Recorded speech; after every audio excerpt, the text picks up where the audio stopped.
Hello, ഇന്ന് ഞങ്ങൾ മൂകാംബിക്ക് പോകാനുള്ള തയ്യാറെടുപ്പാണ് കേട്ടോ. അപ്പോൾ ലഗേജൊക്കെ പാക്ക് ചെയ്ത് വെച്ചു.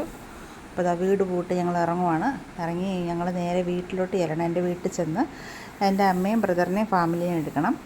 അപ്പോൾ അതിനുവേണ്ടി ഞങ്ങൾ വീട്ടിലോട്ട് പോവാണ്. വീടെത്തി അവർ റെഡിയായി നിൽക്കുവാണ്. അപ്പോൾ അവരുടെ ലഗേജ് നമ്മുടെ വണ്ടിക്കകത്ത് കയറ്റണം.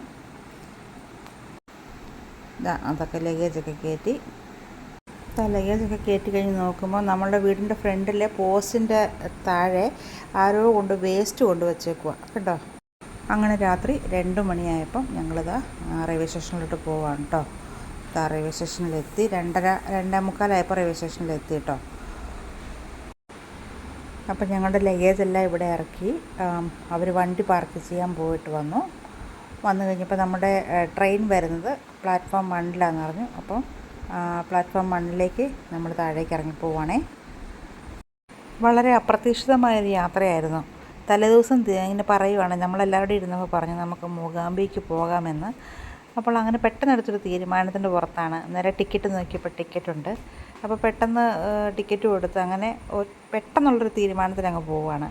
എന്തായാലും കുട്ടികൾക്ക് 2 ദിവസം ക്ലാസ് ഇല്ല, അതുകൊണ്ട് കുഴപ്പമില്ല, നമ്മൾ ഹാപ്പിയാണ് അവരുടെ ക്ലാസ് പോയില്ലല്ലോ എന്നോർത്ത്. അങ്ങനെ നമ്മൾ പോകാൻ വേണ്ടി തന്നെ തീരുമാനിച്ചു. റെയിൽവേ സ്റ്റേഷനിലെത്തി.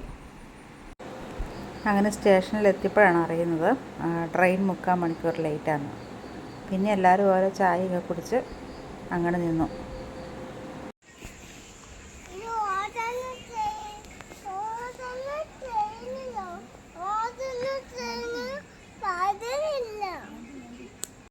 ഞങ്ങളുടെ കുഞ്ഞാവ ഉള്ളതുകൊണ്ട് സമയം പോകുന്നത് അറിയുന്നില്ല. 3/4 മണിക്കൂർ 3/4 സെക്കൻഡ് പോലെ കടന്നുപോയി. ഞങ്ങൾ സ്റ്റേഷനിൽ നിന്ന് ഈ 1 മണിക്കൂർ നേരം കൊണ്ട് ട്രിവാൻഡ്രത്തേക്കുള്ള 3 ട്രെയിനോളം കടന്നുപോയി. അതിനുശേഷമാണ് നമുക്കുള്ള ട്രെയിൻ വന്നത്. അങ്ങനെ കാത്തിരിപ്പിനൊടുവിൽ നമുക്കുള്ള ട്രെയിൻ വരുന്നുണ്ട്. S8-ലാണ് നമുക്ക് സീറ്റ് കിട്ടിയിരിക്കുന്നത്.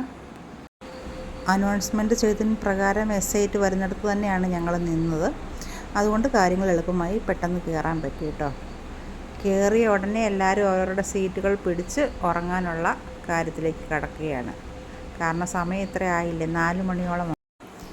അങ്ങനെ 8 മണിയോടുകൂടി എല്ലാവരും എണീറ്റു, കുട്ടികളുമൊക്കെ എണീറ്റു. അങ്ങനെ എല്ലാവരും ഫ്രഷപ്പായിട്ട് വന്നു. നമ്മൾ രാവിലെ വെളുപ്പിനെ എഴുന്നേറ്റ് കടലക്കറിയും ചപ്പാത്തിയും ഉണ്ടായിക്കൊണ്ടാണ് പോയത്.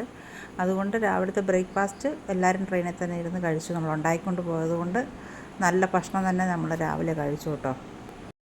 കുഞ്ഞുവാവയുടെ ബ്രേക്ക്ഫാസ്റ്റ് കൈ ചുരുട്ടി പിടിച്ചേക്കുവാണ്. ചപ്പാത്തി കഴിച്ചുകൊണ്ടിരിക്കുവാണ്. അത് കഴിപ്പിക്കാനുള്ള തത്രപ്പാടിലാണ് ചേച്ചിമാർ. ഓരോരോ കഥകൾ പറഞ്ഞു കൊടുത്തും കളിച്ചും ചിരിച്ചുമൊക്കെയാണ് അവനെ ഭക്ഷണം കഴിപ്പിക്കുന്നത്. ഇത് പോകുന്ന വഴിയിൽ കണ്ടൊരു പുഴയാണ്.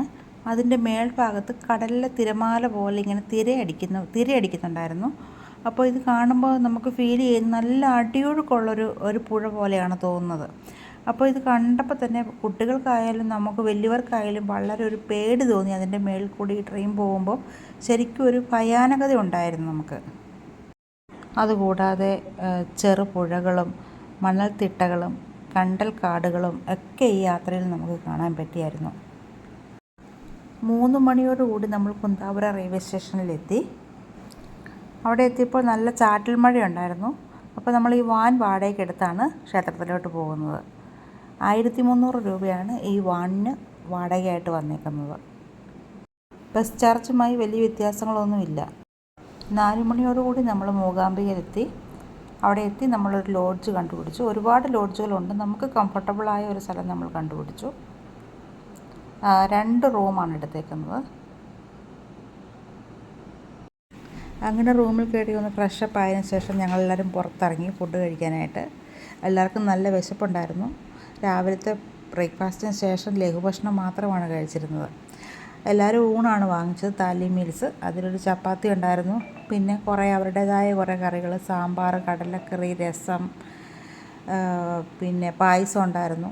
പിന്നെ എന്തോ ഒരു തോരൻ പോലത്തെ ഒരു കറി ഉണ്ടായിരുന്നു, പപ്പടം.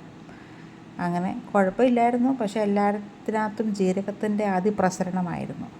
ചേട്ടൻ മാത്രം മസാല ദോശ വാങ്ങിച്ച് കഴിച്ചു.